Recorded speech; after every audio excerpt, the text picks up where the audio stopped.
हाँ सा राम राम जी, आप सभी को शिवजी राम प्लोदा का स्नेहिल प्रणाम एवं नमस्कार।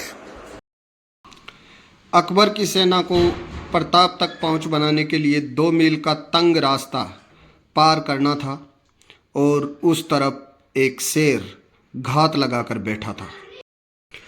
राम प्रसाद तो इस युद्ध में ऐसे प्रदर्शन कर रहा था मानो उसमें दूसरा प्रताप का अंश विराजमान हो गया हो। एक मजबूत प्रतिद्वंदी सेना जो कि मुगलिया सेना थी और उसका सामना करने के लिए प्रताप ने अब अपना रोल एक गोरिल्ला की जैसे धारण कर लिया और वो गोरिल्ला युद्ध का सहारा लेने लगे। साथियों, हम महाराणा प्रताप पर अब तक कुल 3 भाग क्रमशः 1, 2 और 3 यानी कुल 3 भाग पढ़ चुके हैं। आज हम महाराणा प्रताप के बारे में उनके जीवन का सबसे महत्वपूर्ण घटनाक्रम पढ़ने जा रहे हैं, जिसको कि इतिहास की पुस्तकों में बैटल ऑफ हल्दीघाटी यानी कि हल्दीघाटी का युद्ध कहा जाता है। तो इसके संबंध में पढ़ने जा रहे हैं। तो साथियों, जैसा कि मैंने आपको बता ही दिया था कि युद्ध से पूर्व दोनों पक्ष कौन कौन सी तैयारियां कर चुके थे, यानी कि दोनों ही पक्षों को ये पता था कि आज़ादी और गुलामी में समझौते नहीं होते, तो युद्ध तो तय था। शुरुआत करते हैं। हाँ, मार्च 1576 में शहंशाह अकबर अजमेर दरगाह की तीर्थ यात्रा के बहाने से यहाँ आया और जिसे आजकल अकबरी किला कहा जाता है और अंग्रेजी दौर में, अंग्रेजी ज़माने में जिसे मैगजीन पोर्ट कहा जाता था, तो वहाँ रुका। और ये मार्च 1576 की घटनाएं हैं। यहाँ रुककर उसने मेवाड़ अभियान की प्लानिंग की। मेवाड़ अभियान की प्लानिंग की कि मेवाड़ को जब महाराणा प्रताप राजी नहीं हो रहे हैं किसी भी तरीके से, शांति मंडलों से भी, शिष्ट मंडलों से भी, तो अब अभियान तो मस्ट है ही। और प्रताप और दोनों पक्ष, अकबर का भी वही पक्ष था, तो दोनों पक्ष युद्ध के मैदान में तो जा ही रहे थे। तो उस संबंध में यहाँ तैयारी करते हैं।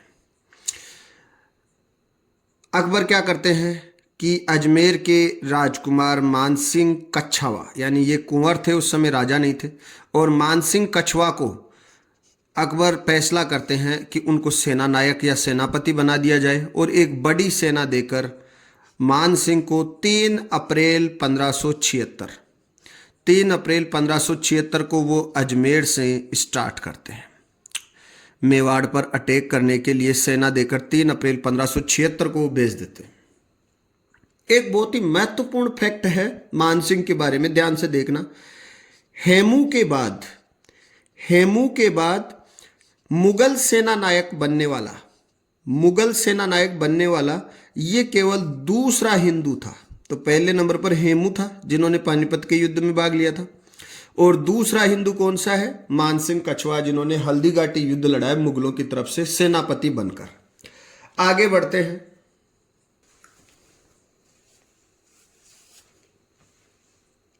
हाँ, तो देखो, एक कुंवर को यानी एक राजकुमार को सेना नायक बनाकर अकबर प्रताप को चिढ़ाना चाहता था और उसकी यही सोच थी। किसको चिढ़ाने की? महाराणा प्रताप को चिढ़ाने की कि तुम तो राजा हो, राणा हो चित्तौड़ के, मेवाड़ के, जबकि मैं तुम्हारे सामने किसको भेज रहा हूं? आमेर के एक राजकुमार को। ठीक है। और महाराणा प्रताप आमेर वालों से थोड़ी नफरत भी करते थे, क्योंकि इन्होंने अपनी बहन बेटियों के रिश्ते किनसे कर दिए थे? मुगलों से कर दिए थे। तो ये भी एक पक्ष था, है ना, कि वो वंश की या नस्ल की अशुद्धि को लेकर भी आमेर वालों से महाराणा प्रताप नफरत किया करते थे। मुस्लिम नाराजगी से बचने के लिए, क्योंकि मुसलमानों का एक बड़ा धड़ा दरअसल अकबर के खिलाफ हो गया था कि एक हिंदू को सेना नायक बना के भेज रहे हैं आप। देखो, खुद बदायूनी जो इतिहासकार इस युद्ध में जिसने भाग लिया था, जो इस युद्ध में हल्दीघाटी में उपलब्ध था, तो उसने अपने संरक्षक नकीब खां से, घटनाक्रम पुस्तकों में लिखा रहता है कि वो नकीब खां से कहता है कि चलो अपन अकबर की तरफ से युद्ध करने के लिए चलते हैं। तो नकीब खां कहता है कि अगर इस सेना का सेनानायक अगर एक हिंदू नहीं होता ना, यानी मानसिंह नहीं होता, तो मैं अकबर से अनुमति मांगने वालों में सबसे पहला व्यक्ति मैं ही रहता। ऐसा तो बदायूनी और नकीब खां का संवाद है, पुस्तकों में लिखा रहता है। उसकी तरह कुछ अन्य मुस्लिम भी, यानी लगभग सभी मुस्लिम, उनमें एक नाराजगी थी कि सेना में उनकी बहुलता होते हुए भी एक सेनापति कौन था, एक हिंदू था।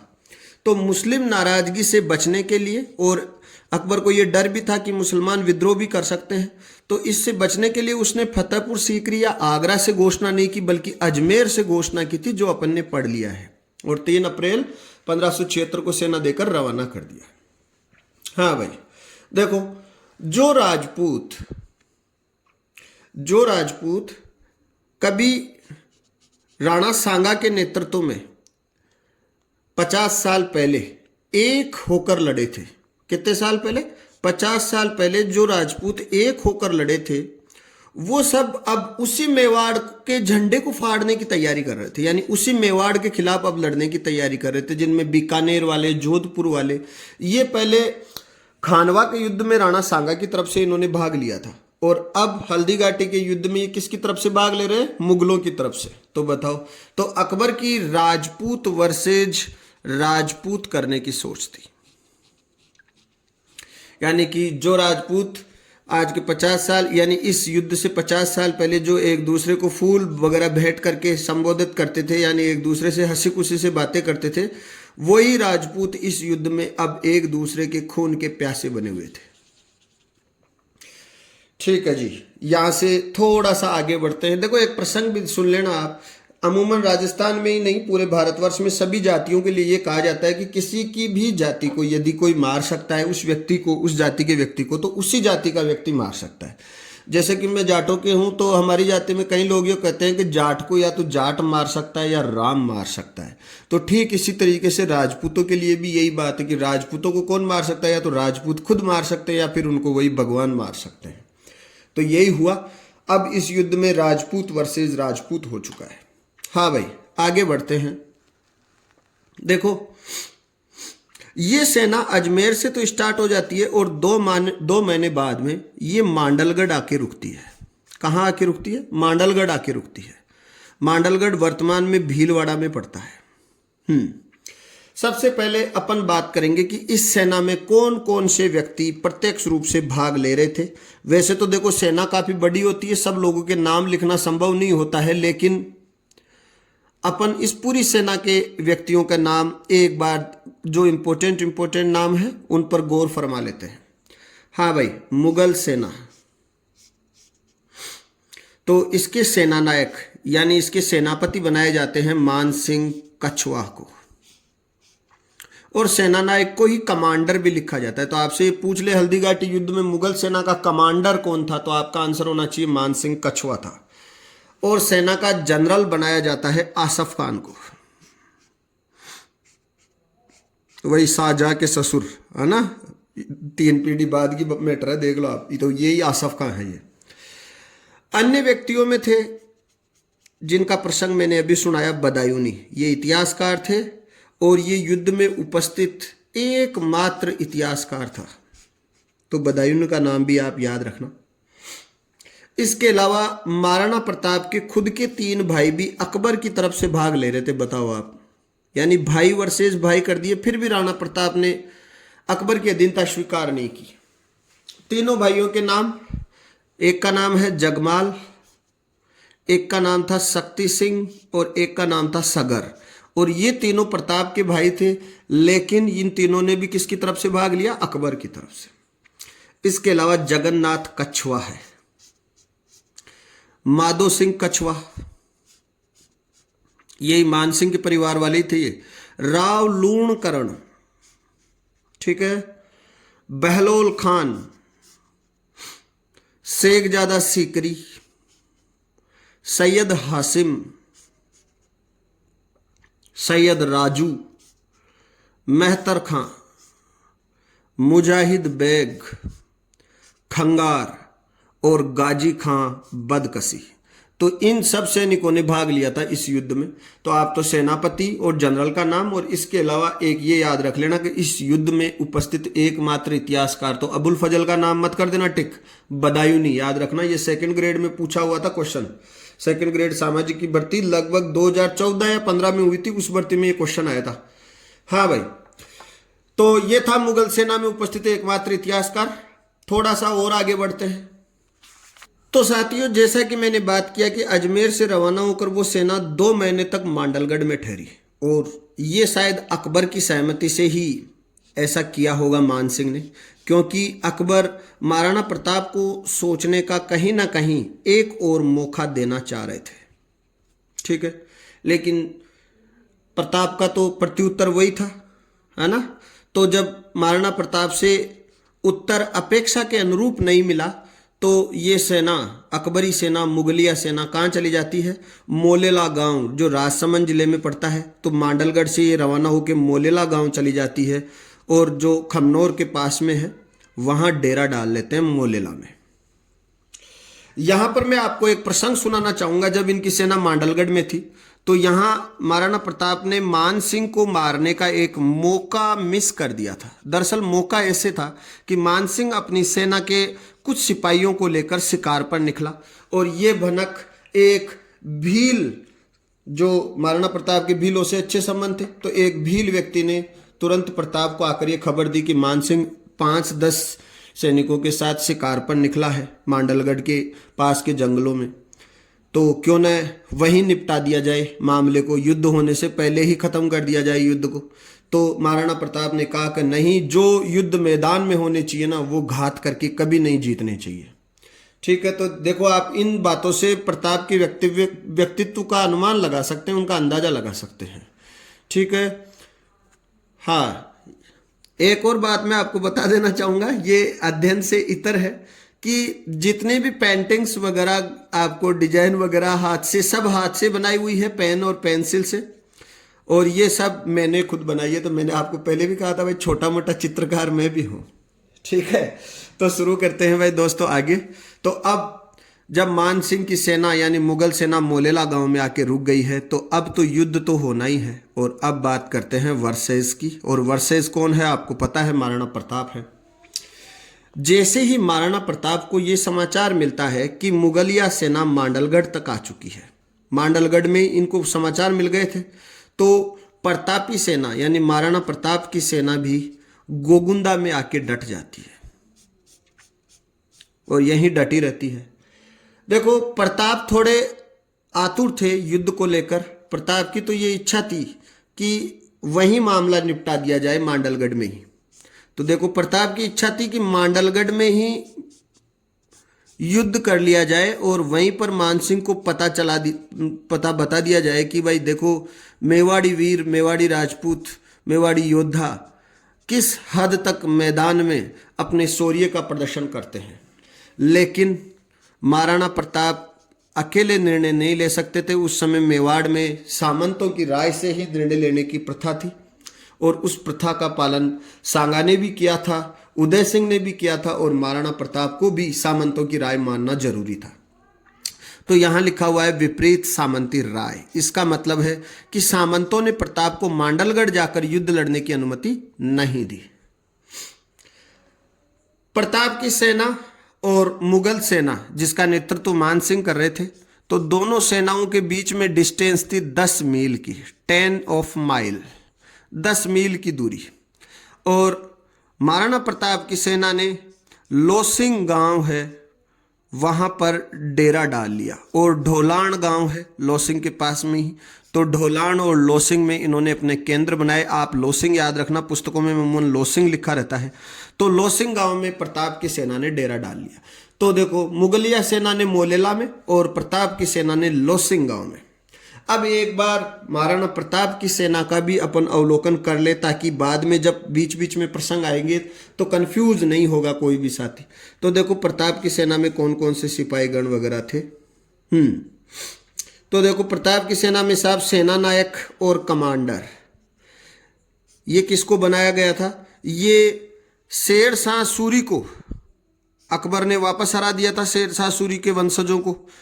वैसे तो हुमायूं ने हरा दिया था, तो उन्हीं का वंशज था शेरशाह सूरी का हकीम खान सूर, और इसने महाराणा प्रताप की सेना का सेनापति बना, यानी सेनापति बनना स्वीकार किया। और ऐसा नहीं है कि इनको जबरन बना दिया गया हो प्रताप ने, नहीं, ये इनकी इच्छा थी। तो देखो प्रताप की सेना का सेनापति कौन है? एक मुसलमान।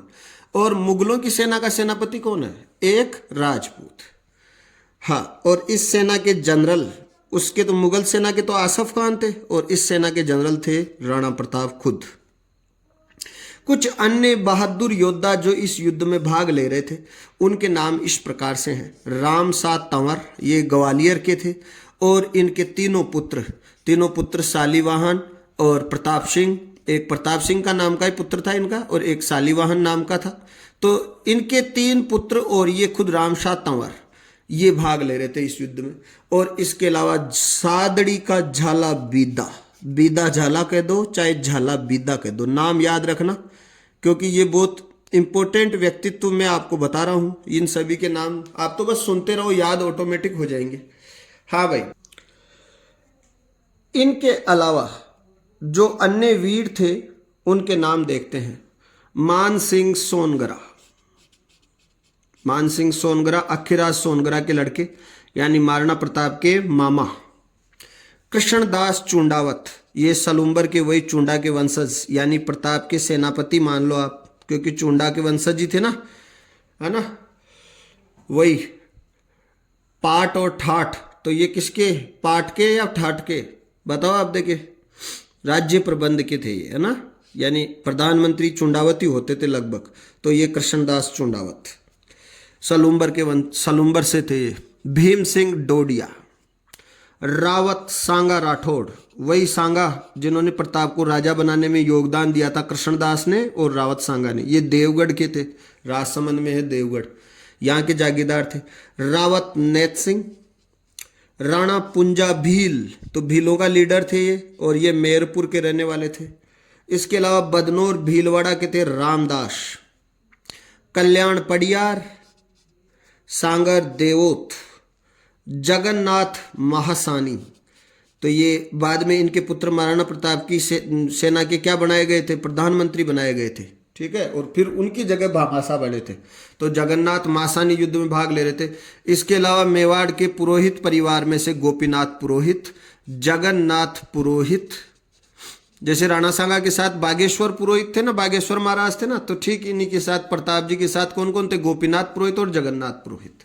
जयमल मेहता, शंकरदास राठौड़, रतन चंद खेतावत, केशव और जैसाचारण, और इनके अलावा भामासा और भामासा का भाई ताराचंद, और कुछ अन्य लोग भी थे। ये तो महज चंद लोग मैंने आपको बताए हैं जो महत्वपूर्ण हैं, नाम जानने जिनके जरूरी है। अच्छा, और देखो अब दोनों की सेनाएं पास में आ गई थी, और दोनों के बीच में 10 मील का रास्ता बचा हुआ था। और देखो महाराणा प्रताप की सेना जिस लोसिंग गांव में डटी हुई थी, तो वहां तक पहुंच बनाने के लिए 2 मील का बहुत सकरा रास्ता था, जहां से कहते हैं पुस्तकों में लिखा रहता है कि 2 घोड़े भी एक साथ वहां से नहीं गुजर सकते थे, इतना सकरा रास्ता था। और उस सकरे रास्ते की उस तरफ प्रताप एक टाइगर की तरह, एक बाज की तरह, एक बाघ की तरह, एक चीते की तरह घात लगाकर बैठे हुए थे।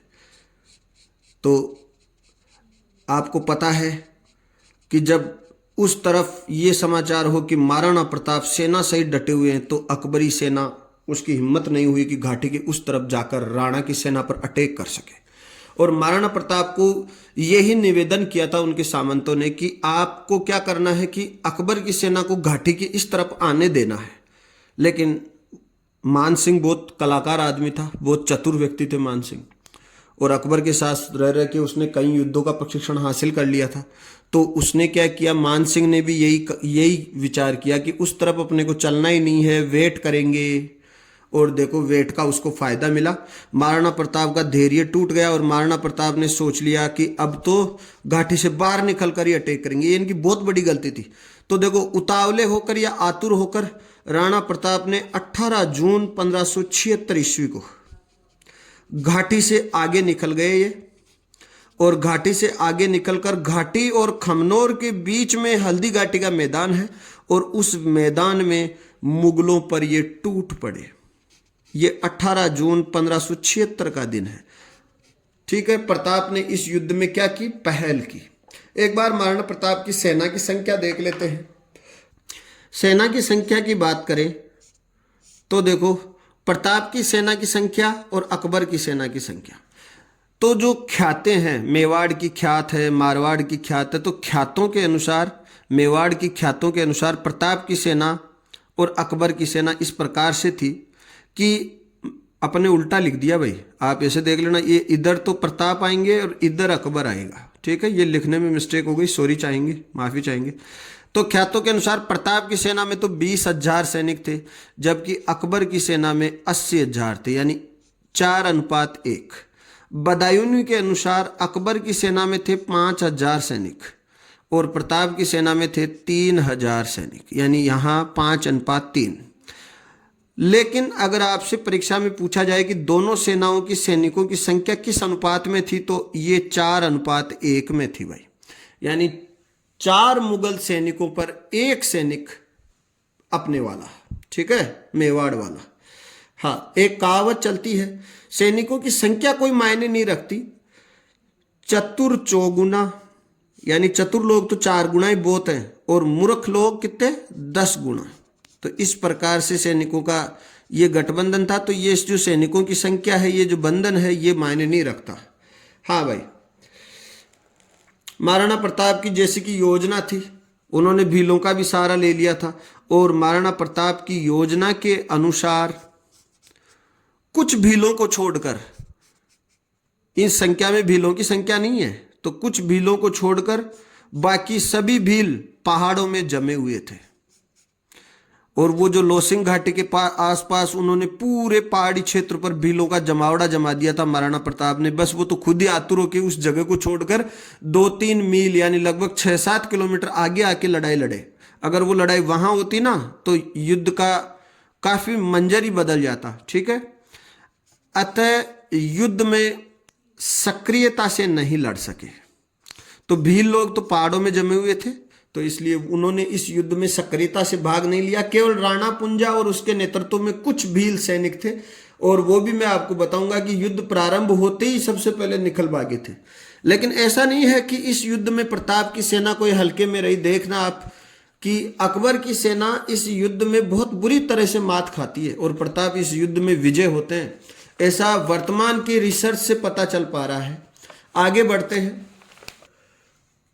तो हमने देखा, क्या देखा अपन लोगों ने, कि इस युद्ध की पहल यानी युद्ध की शुरुआत सबसे पहले किसने की? प्रताप ने की थी। यानी पहला अटैक किसका था? महाराणा प्रताप का था। अब देखो, एक विचित्र संयोग की बात करेंगे और आपको मैं जानकारी के लिए बता दूं कि सेना का जो आगे वाला भाग होता है उसे हरावल कहते हैं, और सेना का सबसे पीछे वाली टुकड़ी उसे चंदावल कहते हैं। तो आप यूं भी समझ सकते हैं कि हरावल का विलोम होता है चंदावल। यानी हरावल यानी आगे की पंक्ति, सेना की आगे वाली लाइन, जिसे सबसे पहले अटैक करना है। तो प्रताप की सेना में सबसे आगे जो हरावल सेना का नेतृत्व कर रहे थे वो खुद सेनापति हकीम खान सूर थे। और अकबर की सेना में देखो, जगन्नाथ कछुआ, आसफ खान और मान सिंह नहीं, जगन्नाथ कछुआ। ठीक है, तो देखो जगन्नाथ कछुआ के साथ आसफ खान भी थे, लेकिन मेन जगन्नाथ कछुआ का नाम पुस्तकों में देखते हैं कि हरावल का नेतृत्व, प्रताप की सेना का नेतृत्व एक मुस्लिम कर रहा था और अकबर की सेना का नेतृत्व एक राजपूत योद्धा कर रहा था। चंदावल यानी पीछे वाली सेना, इसका उल्टा है। प्रताप की सेना की चंदावल वाले भाग का नेतृत्व कर रहा था राणा पुंजा, जो मेरपुर का भील सरदार था महाराणा प्रताप का, तो राणा पुंजा था। और अकबर की सेना का था मैतर खां। ये चंदावल वाली सेना मेन युद्ध के मैदान से लगभग 6-7 किलोमीटर पीछे डटी हुई रहती थी। ठीक है, और जब आगे वाली यानी हरावल की पंक्ति या तो हार जाए या थक जाए, तब अचानक शत्रु पर आक्रमण करने के लिए चंदावल वाली सेना काम में आती थी और वो तब तक अटैक नहीं करती थी। तो युद्ध की शुरुआत करते हैं। दोनों सेनाओं की हरावल वाला भाग एक दूसरे पर भयंकर अटैक होता है। तो प्रताप की सेना का भयंकर अटैक होता है मुगलों की सेना पर। ये अटैक इतना जोरदार था, इसमें तलवार की गूंज, तलवार की खनखनाट, इतनी तेजी से तलवारें चली। शुरुआत में मुगलों को कुछ पता ही नहीं चला शुरू में तो। और जगन्नाथ कछुआ और आसफ खान जो अकबर की सेना का नेतृत्व कर रहे थे आगे वाली पंक्ति का, वो भाग गए। मुगल सेना भाग ली। और कितनी दूर भाग ली? लगभग 6 मील दूर भाग गए ये। 6 मील दूर यानी 15-16 किलोमीटर दूर भाग गए। तभी जब ये भाग रहे थे, पूरी सेना ही भाग रही थी ये, तो इस भागती हुई सेना को जो चंदावल का सेनापति था ना, मैतर खान, वो मिलता है ना। वो वहां अचानक प्रकट होता है और वो मिलता है और बोलता है कि सम्राट अकबर यानी शहंशाह अकबर खुद सेना लेके आ रहे हैं और जो युद्ध से भागेंगे ना उनको मृत्युदंड मिलेगा। तो वैसे उससे कुछ सैनिकों में हौसला भी आ गया, मुगल सैनिकों में, और कुछ अकबर का डर भी काम कर गया। तो देखो एक लाइन मैंने बहुत अच्छी तरीके से लिखी थी कि तभी अचानक प्रकट हुए मैतर खां के बोल बच्चन काम कर गए और ये सेना वापस हल्दी घाटी की तरफ रवाना होती है। यहां पर प्रताप की सेना भी ये गलती कर देती है कि इनका पीछा नहीं करते हैं वो लोग, ठीक है। और ये सेना वापस युद्ध के मैदान में आ डटती है। उसी दिन दोपहर के लगभग 2-3 बजे की बातें हैं ये। बैक टू फील्ड, वापस युद्ध मैदान में आ डटती है। हाँ भाई, अब देखो सबसे पहले राम शाह तंवर जो ग्वालियर के थे, महाराणा प्रताप के दरबार में अपने 3 लड़कों के साथ युद्ध में भाग ले रहे थे। उन्होंने अद्भुत वीरता का प्रदर्शन किया। उनकी तलवार बिजली की तरह चली इस युद्ध में, ठीक है। और सबसे पहला अटैक उनका था आसफ खान के ऊपर, और आसफ खान के ऊपर आसफ खान को लहूलुहान कर दिया था। आसफ खान भागकर सैयदों के झुंड में जा छिपा, यानी अकबर की सेना में सैयद ग्रुप भी था एक, तो उस ग्रुप में जाकर छिप गया। ये बाएं भाग में था, हरावल के ही बाएं भाग में था ये सैयद ग्रुप, तो इस ग्रुप में जाके छिप गया। अबुल फजल ने इस युद्ध के लिए और इस युद्ध में सैनिकों की वीरता पर कुछ कथन, कुछ स्टेटमेंट लिखे हैं। सबसे पहले देखो कि दोनों दल यानी प्रताप का दल और अकबर का दल इस युद्ध में लड़ाई के दोस्त और जिंदगी के दुश्मन बन गए थे। लड़ाई के तो दोस्त थे लेकिन जिंदगी के क्या बन चुके थे? दुश्मन बन गए थे। और उन्होंने एक और लाइन लिखी है कि इस युद्ध में जान सस्ती थी लेकिन इज्जत बहुत महंगी थी, और सब अपनी इज्जत के लिए लड़ रहे थे, जान की किसी को परवाह नहीं थी। ये अबुल फजल के स्टेटमेंट हैं दोनों।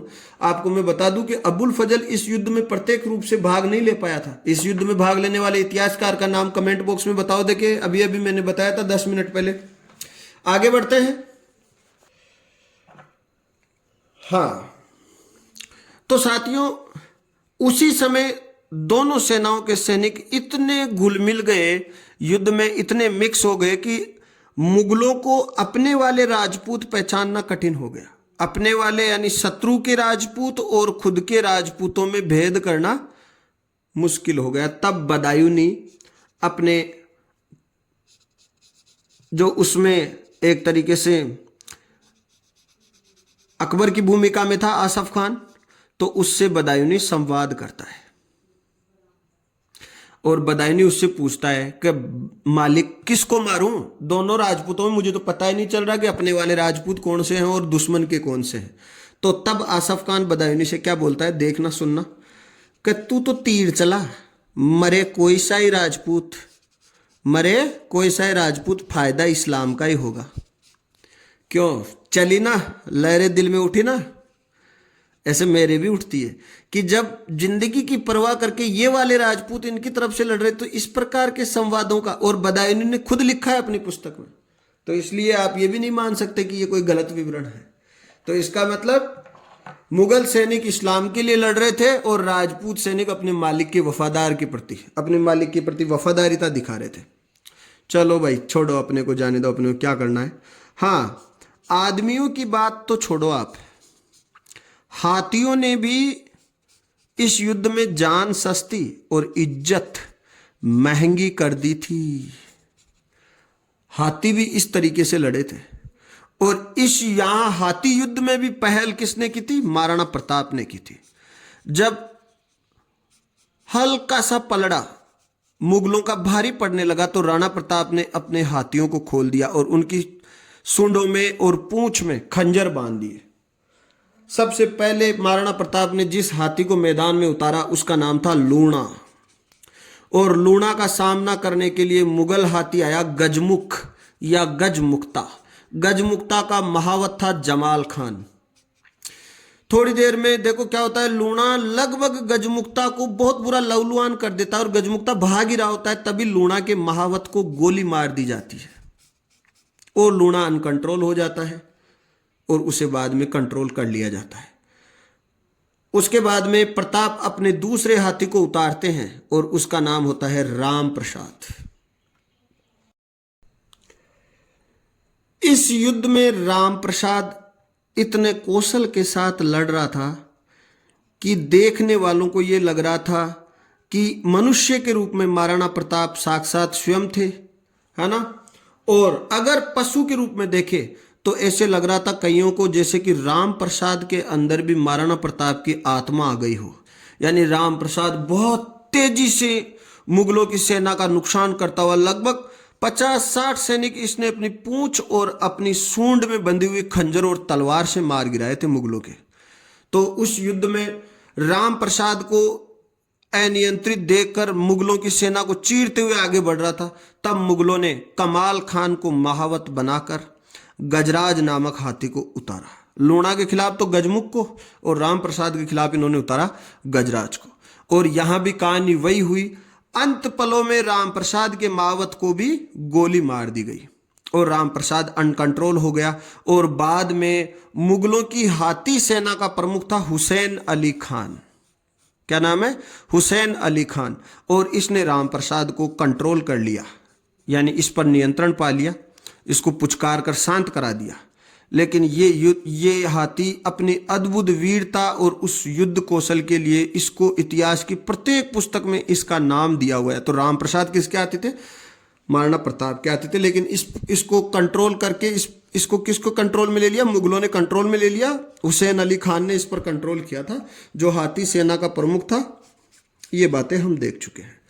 अच्छा, इन लूणा और राम प्रसाद के अलावा महाराणा प्रताप के कुछ अन्य हाथी भी इस युद्ध में भाग ले रहे थे। उन हाथियों के नाम था खांडेराव और चक्रवाप। तो ये 4 हाथी तो प्रताप के। गजराज और गजमुख के अलावा अकबर के भी कुछ अन्य हाथी इस युद्ध में भाग ले रहे थे और उन हाथियों के नाम हैं रन मदार और मर्दाना। ये दोनों हाथी प्रत्यक्ष रूप से भाग ले रहे थे और मर्दाना नाम के हाथी पर मान सिंह स्वयं बैठे हुए थे। ठीक है, मान सिंह स्वयं बैठे हुए थे। इस युद्ध में अकबर का हाथी हवाई भी आया हुआ था।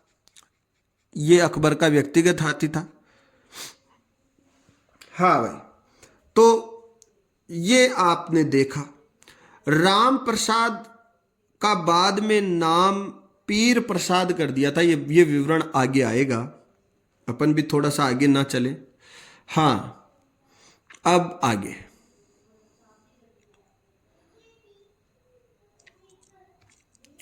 अब हम जो बात करेंगे वो इस युद्ध के मेन पक्ष की बात करेंगे।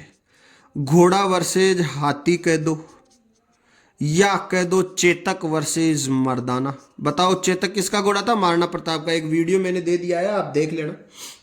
और मर्दाना किसका आती है? मान सिंह का। या आप कह दो प्रताप वर्सेस मान सिंह, कोई सा भी नाम दे दो, तीनों एक ही बात है। आगे बढ़ते हैं।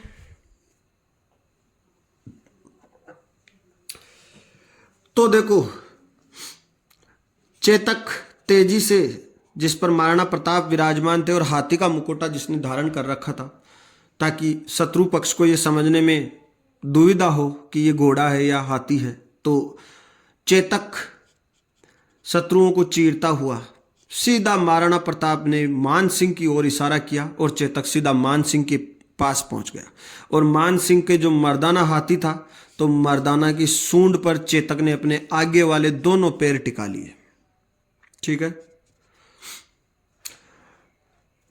और उस समय राणा प्रताप ने एक साथ दो तरफा वार किया, एक मुंह से और एक हाथ से। यानी मुंह से भी वो कुछ बोले और हाथ से उन्होंने भाला फेंका। तो देखो, मुंह से तो उन्होंने मान सिंह को कहा कि उस समय तू बड़ा उछल रहा था, अब अपनी वीरता दिखा, देख प्रताप आ गया। और हाथ से उन्होंने उसी समय बरछा, यह भाला होता है ना, वो फेंका और वो महावत के आर पार हो गया। जो मर्दाना को जो महावत चला रहा था ना, उसकी बॉडी के आर पार होकर जिस होदे में मान सिंह बैठा हुआ था ना, उस होदे में जाकर लगा। मान सिंह होदे में छिप गया और अपनी जान बचा सका। ऐसा महाराणा प्रताप को करते हुए देखकर पीछे से जो पीछे वाले जो सैनिक थे मुगलों के, तो वो अपने सेनापति को बचाने के लिए, यानी मान सिंह को बचाने के लिए मुगलिया सैनिक तेजी से प्रताप की ओर भागे, तेजी से प्रताप की ओर टूट पड़े। और मान सिंह, महाराणा प्रताप ये सोचे कि मान सिंह का तो काम हो गया दिखता है, और मान सिंह का काम तमाम समझकर महाराणा प्रताप अपने घोड़े को नीचे उतरने को कहते हैं। उसी समय चेतक की टांग टूट जाती है। ये वीडियो में मैंने बता दिया कि मर्दाना जो हाथी था उसकी सूंड में खंजर बंधा हुआ था और उस खंजर की वजह से चेतक की टांग उतरते समय गहरा घाव लग जाता है, क्योंकि वो हाथी अपनी सूंड को हिलाता है मर्दाना। देखो, अब नीचे जैसे ही ये उतरते हैं, महाराणा प्रताप को क्या करते हैं कि मुगल सैनिक चारों ओर से घेर लेते हैं। और देखो, उन सैनिकों में एक बहुत बहादुर सैनिक था अकबर का, जिसका नाम था बहलोल खान। ये पठान था, बहलोल खान पठान। तो बहलोल खान पठान प्रताप पर अटैक करने की सोचता है। उसी समय प्रताप अपनी तलवार का वार ऐसा करते हैं कि वो तलवार बहलोल खान को दो भागों में फाड़ते हुए सीधा जमीन में जाकर घुसी। इतना भयंकर अटैक हुआ, मुगल सेना में हलचल मच गई। लेकिन सभी मुगल सैनिक उस समय राणा प्रताप पर टूट पड़े, मान सिंह होदे में दुब के। और तब वो मान सिंह ने खुद मावत की जगह खुद बैठकर उस हाथी को कंट्रोल किया। तो यहाँ पर मान सिंह की भी प्रशंसा करनी चाहिए कि ऐसा नहीं है कि वो बिल्कुल ही डर के मारे बाहर निकले ही नहीं हो, है ना। तो सेनापति तो थे ही, ऐसा थोड़ी है भाई योद्धा नहीं थे। लेकिन तभी क्या होता है, एक राणा प्रताप का सैनिक होता है झाला बीदा। उसको लगता है कि राणा प्रताप की जान संकट में है, और वो झाला बीदा राणा प्रताप को दूर से ही देख रहा था। तो वो तेजी से दौड़ कर आता है प्रताप के पास और प्रताप का राज चिन्ह जोर लगाकर छीन लेता है। हालांकि झाला बीदा देना तो नहीं चाहता था, लेकिन वो छीन लेता है। अब पीछे वाले वीडियो में मैंने एक वीडियो दिया है चेतक और महाराणा प्रताप का, उसमें ये प्रसंग भी है। छोटा सा है ये प्रसंग, लेकिन आप देख लेना, है ना। पिक फोरम में है वो चित्र, एक चित्र खत्म होता है, फिर उसके बाद में दूसरा चित्र दिखाया जाता है, उस रूप में व्याख्या की गई है। आप देखना, आपको मजा आएगा। तो झाला बीदा ने जबरदस्ती से राज चिन्ह छीन लिया राणा प्रताप से। और अब देखो, जिसके सिर पर राज चिन्ह वही राजा। आगे बढ़ते हैं। झाला बीदा को राज चिन्ह पहने देख मुगलिया सेना उन पर टूट पड़ी। और अकेला चना बाहर नहीं फोड़ सकता। एक योद्धा कब तक युद्ध में जीवित रहे ये कुछ कह नहीं सकते। झाला बीदा अमरत्व को प्राप्त हो जाते हैं, यानी उनकी मृत्यु हो जाती है। लेकिन वो अपने महत्वपूर्ण काम कि मेवाड़ के राणा को बचाना है, उस काम में सफल हो जाते हैं। और वो प्रताप को युद्ध स्थल से बाहर भेजने में सफल रहते हैं। और प्रताप शुरू में तो युद्ध स्थल छोड़कर जाने को राजी नहीं थे, लेकिन बाद में उन्होंने चेतक की चोट का हवाला दिया और प्रताप चेतक से बेहद स्नेह करते थे, और उस वजह से वो चेतक की जान बचाने के लिए उन्हें युद्ध से बाहर आना पड़ा। साथियों, महाराणा प्रताप के भागने की, यानी युद्ध से थोड़ा सा हट जाने को कुछ इतिहासकारों ने उनकी कायरता बताया, लेकिन ध्यान रहे कि ये विकट परिस्थितियों में बुद्धि बल का सबसे उत्तम उदाहरण है। ठीक है। और आपको तो ऐसा लग रहा होगा कि प्रताप का तो काम तमाम हो गया है। नहीं, पिक्चर अभी बाकी है दोस्तों, है ना। जैसे वो कोई हर पिक्चर में होता है ना एक हीरो, विलन नहीं, हीरो। वो अब देखना आप महाराणा प्रताप का हीरोइज्म, आपको अब परिचय करवाएंगे महाराणा प्रताप के हीरोइज्म से। हाँ भाई, देखो क्या होता है। टूटी टांग से 100 मीटर दूरी वाला नाला पार करता है चेतक। प्रताप को पता चलता है कि टांग पर गहरा घाव लगा हुआ है, खून ब्लडिंग हो रही है। तो प्रताप क्या करते हैं कि चेतक को उसकी पीठ से उतर जाते हैं और दोनों पैदल पैदल चलने लगते हैं। तभी इनका भाई शक्ति सिंह इनका पीछा करता हुआ वहाँ से इनको मिलता है। वहाँ पर इन दोनों भाइयों की भेंट होती है और ये एक गाना है, ओ नीला घोड़ा रा सवार, ये बोल महाराणा प्रताप को सुनाई दिए। तो ये आप ये गाना यूट्यूब पर सर्च मार लेना, ओ नीला घोड़ा रा सवार, राणा थारी दकाल सुनकर अकबर धुज्यो जाए, है ना। बहुत ही प्रसिद्ध गाना है, राजस्थान का तो लगभग बच्चा बच्चा सुन चुका है इसको। तो आप लोग सुन लेना भाई, सभी पाठकगण साथियों से निवेदन है। हाँ, बाद में बलिया या बलीचा, बलीचा ही लिखा हुआ है, बालिया तो एक दो पुस्तकों में मिलता है, वैसे बलीचा याद रखना।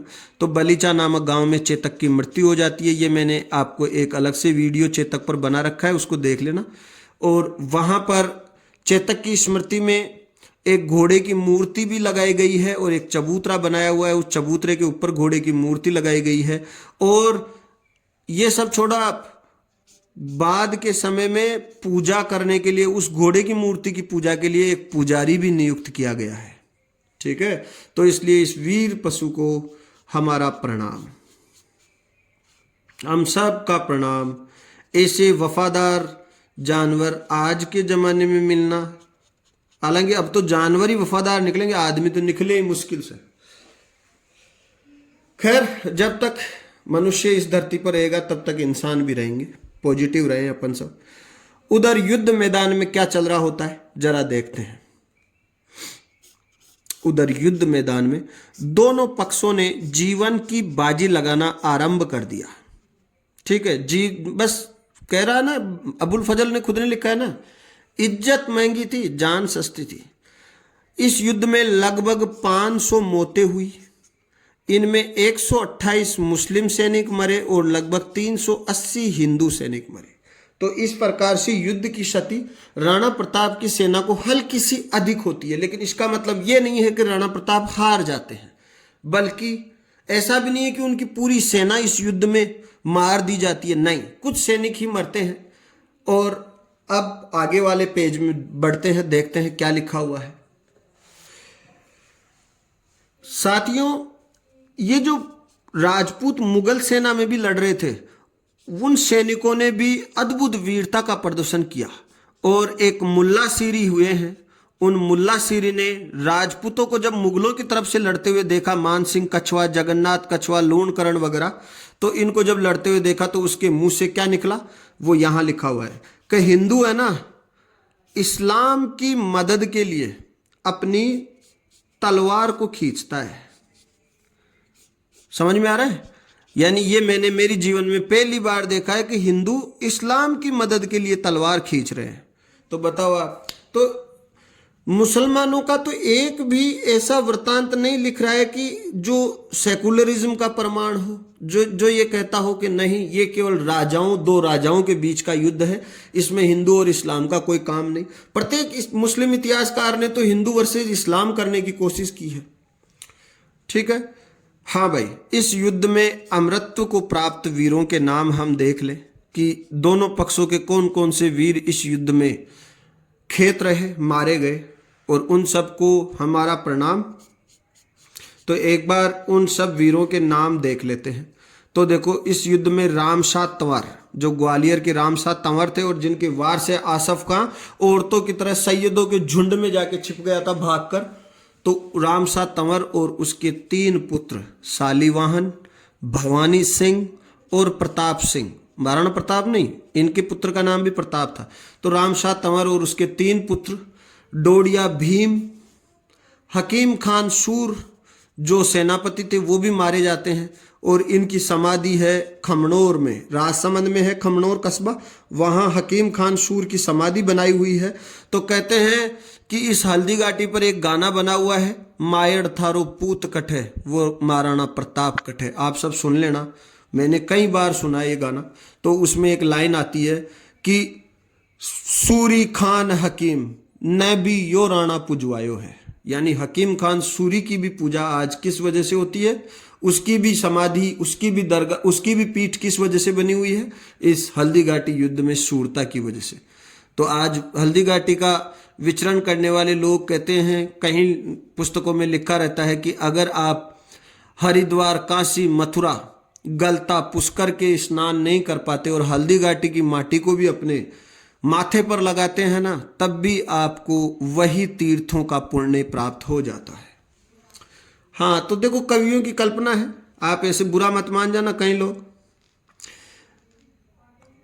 शंकरदास राठौड़ भी इस युद्ध में मारे जाते हैं। कांधल मान सिंह झाला, झाला मान सिंह बहुत योद्धा व्यक्ति थे, ये बहुत वीर व्यक्ति थे। और इसके अलावा अनेक गुमनाम लोग मारे जाते हैं, यानी कुल 380 हिंदू और 128 130 के लमसम मुस्लिम सैनिक इस युद्ध में मारे जाते हैं। तो नुकसान दोनों पक्षों को होता है। देखते हैं कुछ समय पश्चात क्या होता है। हाँ, कुछ समय पश्चात शाही सेना यानी अकबर की सेना का गोगुंदा पर कंट्रोल हो जाता है और प्रताप की सेना वहां से खिसक कर कहाँ आ जाती है, पहाड़ के पीछे आ जाती है, घाटियों में आ जाती है। लेकिन राणा की सेना का पीछा नहीं करती है मुगल सेना। क्यों? क्योंकि मुगल सैनिकों में यह डर था कि राणा है ना, युद्ध यहां से हटकर अब पहाड़ों के पीछे राणा घात लगाकर बैठा है। ठीक है, और यही नहीं, ऐसा नहीं कि भाई चलो अब तो जीत गए आराम से सो जाए, नहीं, जीते भी थे कुछ नहीं। राणा के डर के मारे गांव के चारों ओर यानी गोगुंदा के चारों ओर गहरी खाई खुदवाई, ऊंची दीवार बनाई और उसके बाद में ही नींद ले पाए। देखो, अब तो देखो, जब युद्ध होता है तो मृत लोगों की संख्या को सभी गिनते हैं, लेकिन यहां पर उल्टा ही है। मृत सैनिकों की संख्या गिनने की बजाय आसफ खान ने कहा कि पहले यार पेट की चिंता करो और भूख मिटाओ, क्योंकि इस पूरे क्षेत्र को राणा प्रताप ने मैंने आपको बताया कि पूरे क्षेत्र को उजाड़ दिया था और आबादी को कहां बसा दिया था, पहाड़ियों में बसा दिया था, जिसको स्कोस्ड अर्थ पॉलिसी का नाम दिया गया है। ये बात हम पिछले वीडियो में कर चुके हैं। अब आगे बढ़ते हैं। साथियों, जैसा कि आप सब जानते हैं कि भारत का राष्ट्रीय फल कौन सा है? आम, मैंगो, मैंजीफेरा इंडिका इसका वैज्ञानिक नाम है। और ये आम इस हल्दी घाटी वाले क्षेत्र में बहुतायत से आम के पेड़ लगे हुए थे। तो देखो, मुगल सैनिक रसद के अभाव में केवल यहाँ के आम और यहाँ पर जो जानवर थे उनके मांस को खाकर ही अपने जीवन का निर्वाह कर रहे थे। इससे क्या होता है देखते हैं आगे। लगातार आमों का सेवन करने के कारण मुगल सेना बीमारी फैल जाती है, मुगल सेना में बीमारी फैल जाती है, अधिकांश सैनिक बीमार हो जाते हैं, है ना। कईयों को तो लूज मोशन ही लगा रहता था। तो अकबर को कुछ भी पता नहीं था युद्ध में क्या हुआ है। तो अकबर महमूद खान नामक सैनिक को युद्ध की रिपोर्ट के लिए गोगुंदा भेजता है। ठीक है, तो महमूद खां गोगुंदा आता है और वो आसफ खान और मान सिंह से मिलता है। और दोनों आसफ खान और मान सिंह बादशाह को युद्ध के बारे में बताने के लिए किस किस को भेजते हैं? राणा के हाथी राम प्रसाद को, जो कि मुगलों ने कंट्रोल में कर लिया था हुसैन अली खान ने। तो राम प्रसाद और बदायूनी को भेजते हैं, और बदायूनी इतिहासकार था। और आसफ खान को ये लगता था कि इससे ज़्यादा अच्छी तरीके से कौन समझाएगा, क्योंकि युद्ध में इनकी भी जीत नहीं हुई, उनकी भी जीत नहीं हुई। तो ये चाहते थे कि शहंशाह को जाकर बदायूनी थोड़ा नमक मिर्ची लगाकर अच्छे तरीके से गाल बजा दे अपने लिए, बस मजा आ जाए बस युद्ध में। मतलब कुल मिला के इतना लंबा चौड़ा बड़ा चढ़ा के कह दे अपने लिए कि बस अकबर अपने को इनामों की बौछार कर दे बस।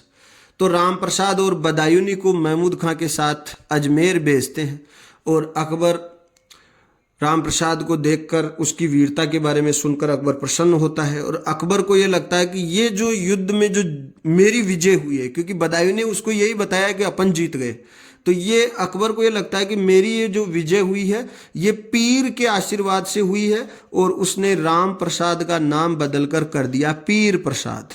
ठीक है, तो राम प्रसाद का नाम मुगलों के द्वारा क्या कर दिया जाता है, पीर प्रसाद कर दिया जाता है। हाँ भाई, 1576-77 में, ये एक बहुत अच्छा विवरण है, ये अभी की रिसर्च है, उदयपुर के मीरा यूनिवर्सिटी के प्रोफेसर हैं डॉक्टर शंकर दयाल शर्मा।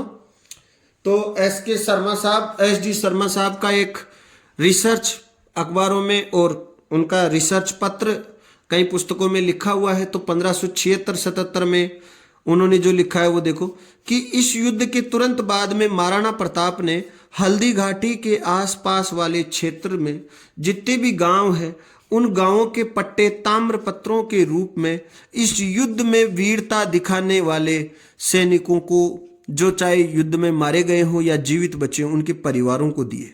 तो ये उसी युद्ध के कुछ समय बाद की बातें हैं, लगभग 1-2 महीने बाद के ही ये ताम्रपत्र मिले हैं। तो सीधी सी बात है, महाराणा प्रताप का भी ये दावा है कि इस युद्ध में उनकी विजय हुई है। तो स्पष्टतः है ये युद्ध अनिर्णायक रहा। अवश्य ही हम यूं कह सकते हैं कि सती सैनिकों की संख्या को देखें तो महाराणा प्रताप को ज्यादा सती पहुंची थी, लेकिन ऐसा नहीं कह सकते कि वो एक तरफा हार गए हों। नहीं, युद्ध के बाद में देखो क्या होता है। महाराणा प्रताप की सेना कोल्यारी पहुंचती है। कोल्यारी एक गांव है, तो प्रताप की सेना कोल्यारी पहुंची और कहते हैं कि जब अपने घायल हो और उनका उपचार करना हो, तब यदि हमें बिना MBBS किए हुए भी अगर नकली डॉक्टर भी बनना पड़े ना, तो बन जाना चाहिए। और ठीक ऐसा ही महाराणा प्रताप ने किया।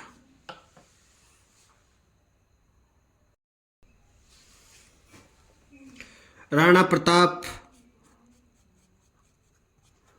एक चिकित्सक की भांति अपने सभी साथियों को साथ लेकर, जो उस युद्ध में सकुशल बचे थे, जिनके ज्यादा गहरे घाव नहीं आए थे, उन सबको साथ लेकर उन सब का कोल्यारी गांव में उपचार करने लगे। और ध्यान रहे, इस युद्ध में सुरक्षित पहुंचने वाले व्यक्तियों में जिन लोगों का नाम है, यानी जिन लोगों की मृत्यु युद्ध में नहीं हुई थी, उन लोगों का नाम है, सबसे पहले है कृष्णदास चुंडावत। ठीक है, जो हमेशा हरावल में रहते थे, सलूम्बर के चुंडा, तो ये खुद इस युद्ध में जीवित आते हैं। गोपाल दास, भामा शाह और भामा शाह का भाई ताराचंद, और इसके अलावा काफी बड़ी मात्रा में, काफी बड़ी तादाद में सेना। तो ये सब सैनिक, जैसे हकीम खान शूर की मृत्यु होती है तो ये राणा के पीछे आ जाते हैं और कोल्यारी में इन सब का मिलन होता है और घायलों का यहाँ उपचार होता है। हाँ, तो साथियों, ऐसा नहीं है कि हल्दी घाटी का युद्ध समाप्त हो गया हो। ये युद्ध एक अनवरत यानी लगातार चलने वाले संघर्ष की शुरुआत था। कुछ इंपॉर्टेंट फैक्ट्स की बात करेंगे इस युद्ध को लेकर। कुछ इंपॉर्टेंट फैक्ट्स, इस युद्ध को सबसे पहले कर्नल जेम्स टोड ने हल्दी घाटी का युद्ध कहा है। इससे पहले इस युद्ध को हल्दी घाटी का युद्ध नहीं कहा था, है ना। और हल्दी घाटी की जो जमीन है, जो पावन धरा है हल्दी घाटी की, उस भूमि को मेवाड़ की थर्मोपल्ली कहा उसने। और मेवाड़ के प्रत्येक योद्धा को कर्नल जेम्स टोड ने लियोनिडास कहा। तो देखो, हल्दी घाटी को तो कहा मेवाड़ की थर्मोपल्ली, और प्रत्येक मेवाड़ी वीर, प्रत्येक मेवाड़ी सैनिक को कहा लियोनिडास। तो दरअसल देखो, लगभग 500 BC यानी 423 BC के आसपास एथेंस और पारस, पुराने जमाने में जो यूनान था, तो यूनान और पारस के बीच में युद्ध होता है। और उस युद्ध में लियोनिडास यूनान का वीर था, और लियोनिडास ने उस युद्ध में कम संख्या होते हुए भी फारस की सेना को हरा दिया। तो इसी से तुलना करके प्रत्येक मेवाड़ी वीर को कर्नल जेम्स टोड लियोनिडास कहते हैं, और हल्दी घाटी को मेवाड़ की थर्मोपल्ली कहते हैं। हाँ, अकबर के इतिहासकार अबुल फजल इसे खमनोर का युद्ध कहते हैं। हल्दी घाटी के युद्ध को अबुल फजल क्या नाम देते हैं? खमनोर का युद्ध। और जो इतिहासकार उपस्थित था इस युद्ध में, बदायूनी, वो इसे गोगुंदा का युद्ध कहता है। क्योंकि देखो बदायूनी यहाँ झूठ बोल रहा है, वही अकबर से इनाम की उम्मीद में, क्योंकि वो अकबर के पास जाकर अकबर को रिपोर्ट प्रेषित करता है तो उसने यही कहा कि गोगुंदा पर अपना कंट्रोल हो चुका है और हम ये युद्ध केवल गोगुंदा में ही लड़ा गया था, ऐसा वो कहता है। तो इसलिए बदायूनी बिल्कुल ही साफ साफ सफेद झूठ बोल रहा है। हालांकि ये सत्य है कि गोगुंदा पर कंट्रोल हो गया था, लेकिन क्या ये कंट्रोल परमानेंट है? नहीं। कुछ समय बाद में हमने देखा कि सेना बीमार हो गई। और अभी आपको थोड़ी सी देर में बताता हूं कि प्रताप तेजी से रात में एक टाइगर की तरह तेजी से अटैक करते हैं कुछ चंद सैनिकों को लेकर और गोगुंदा से इनको भगा देते हैं सबको। हाँ भाई, आज आधुनिक भारत का इतिहास जिसको हम लेते हैं, जो अंग्रेजों के जमाने के काल की बात करें, तो काजी नजरुल इस्लाम नाम के विद्वान व्यक्ति ने उड़ीसा में, उड़ीसा की भूमि है बूढ़ी बलंग नदी, और इस बूढ़ी बलंग नदी तट पर अंग्रेजों से यतीन मुखर्जी का संघर्ष हुआ था। ध्यान से सुनना, काजी नजरुल इस्लाम ने उड़ीसा की बूढ़ी बलंग नदी तट पर यतीन मुखर्जी के संघर्ष का वर्णन करते हुए इस बूढ़ी बलंग नदी तट को नए भारत की हल्दी घाटी कहा है। तो नए भारत की हल्दी घाटी कहाँ है? उड़ीसा में है भाई, बूढ़ी बलंग नदी पर। ठीक है। और यतीन मुखर्जी वहां के महाराणा प्रताप समझो आप। आगे बढ़ते हैं तो हमने देखा प्रताप की सेना कोल्यारी में डटी हुई है, घायलों का उपचार चल रहा है। ठीक उसी तरीके से गोगुंदा में मुगलों की सेना का उपचार चल रहा था और वो वहां पड़ी हुई थी। तो कोल्यारी से आगे बात करते हैं। हाँ भाई, हल्दी घाटी प्रताप की नीतियों एवं आने वाली कार्रवाइयों हेतु एक विभाजित रेखा साबित हुआ। कैसे? इसके तुरंत पश्चात कोल्यारी में ही प्रताप दोबारा से एक बात का दृढ़ निश्चय करते हैं। वो पुनर्निश्चय क्या था? दरअसल मैं आपको बता दूं कि हल्दी घाटी युद्ध शुरू होने से पहले ही राम शाह तंवर जो इस युद्ध में मारे जाते हैं, खेत रहते हैं, शहीद हो जाते हैं ग्वालियर के। तो राम शाह तंवर ने महाराणा प्रताप को यह सलाह दी थी कि हम अपने को इस घाटी में डटे रहना है और शत्रु सेना को यहाँ तक आने देना है। लेकिन थोड़ी देर बाद में 2, 5, 10 दिन बाद में प्रताप को ये लगता है कि यहाँ अपना रसद खत्म हो जाएगा और उनको ये लगता है कि अकबर की सेना उसके ऊपर सामने से ही टूट पड़ते हैं। तो ये इस युद्ध में राम शाह तंवर की सलाह को प्रताप ने नहीं माना था यहाँ पर। तो प्रताप पुनर्निश्चय करते हैं और वो पुनर्निश्चय सुनिए आप। दिवंगत वीर राम शाह तंवर की उस सलाह को महाराणा प्रताप अपनी भावी रणनीति में, यानी आगे आने वाली रणनीति में प्रमुख स्थान देते हैं और वो ये मानते हैं कि उनकी जो रणनीति थी, वो रणनीति सुन लीजिए, कि आगामी जीवन में, यानी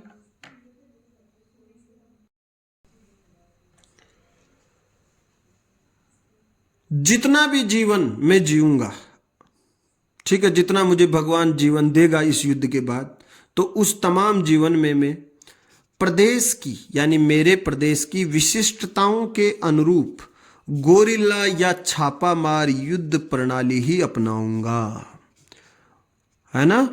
क्योंकि सैनिकों की संख्या इनके पास लिमिटेड थी। और ये देखो, अब टाइगर अपना रूप किस में कन्वर्ट कर लेता है? गोरिल्ला में कन्वर्ट कर लेता है। तो आपको गोरिल्ला दिख रहा होगा और ये मैंने अपने हाथों से बनाया था, ठीक है। तो महाराणा प्रताप अब टाइगर से गोरिल्ला वाले रोल में आ जाते हैं और देखो अब इनका कमाल आप, ठीक है। हाँ भाई, अब देखो एक और विवरण एक इतिहास की फेमस पुस्तक से मैंने उठाया है। उसको पढ़ने के बाद में आपको बिल्कुल भी ये नहीं लगेगा कि इस युद्ध में महाराणा प्रताप का पक्ष कहीं भी हार गया हो। हाँ, ये अवश्य है कि हल्का सा कमजोर रह गया हो, लेकिन हार नहीं कह सकते अपन। हाँ भाई, इस युद्ध के बाद बड़े बड़े मुस्लिम योद्धा देश के अलग अलग भागों में, जहां उनकी अकबर पोस्टिंग करता था, क्योंकि अकबर का क्षेत्रफल तो पूरे भारत में फैला हुआ था ना, तो वहां वो पड़े पड़े प्रताप से जुड़ी वीरता की कथाएं अपने अधीनस्थ सैनिकों को सुनाते सुनाते अनेक रातें खुली आंखों से बिता दिया करते थे। तो ये स्टेटमेंट भी महाराणा प्रताप की उस युद्ध में, हल्दी घाटी के युद्ध में दिखाए हुए कौशल की प्रशंसा करता है। तो अवश्य ही हम महाराणा प्रताप को आज भी स्वाभिमान का प्रतीक मानते हैं और आज भी कहीं स्वतंत्रता सेनानी, लगभग भारत में रहने वाला तो प्रत्येक व्यक्ति, चाहे वो हिंदू हो या मुस्लिम हो, वो सैनिक किसी भी कास्ट किसी भी धर्म का हो, वो प्रताप से प्रेरणा अवश्य मानता है, प्रताप से प्रेरणा अवश्य लेता है और इन्हीं को हम स्वतंत्रता के पुजारी के रूप में जानते हैं। एक स्टेटमेंट आप देख लीजिए, सबके दिलो दिमाग में वही आ रहा होगा जो मेरे दिमाग में भी चल रहा है। काश प्रताप शत्रुओं को घाटी के भीतर आने पर मजबूर कर देते, काश ऐसा वो कर लेते और रामसा तंवर जैसे योद्धा की बात को वो मान लेते। लेकिन आखिरी लाइन आज के अध्ययन कार्य की,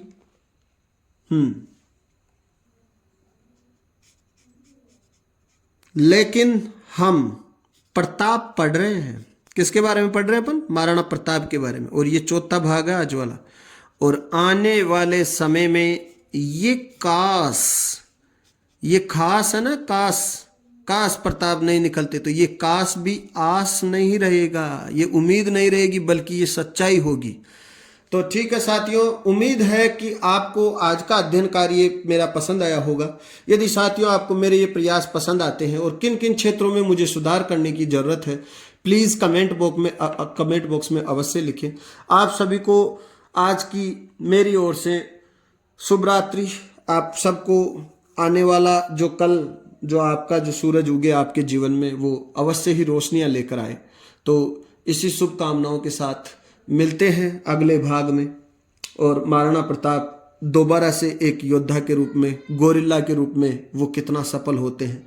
तो ठीक है साथियों, आज इतना ही, इजाज़त चाहूँगा। जय हिंद, वंदे मातरम।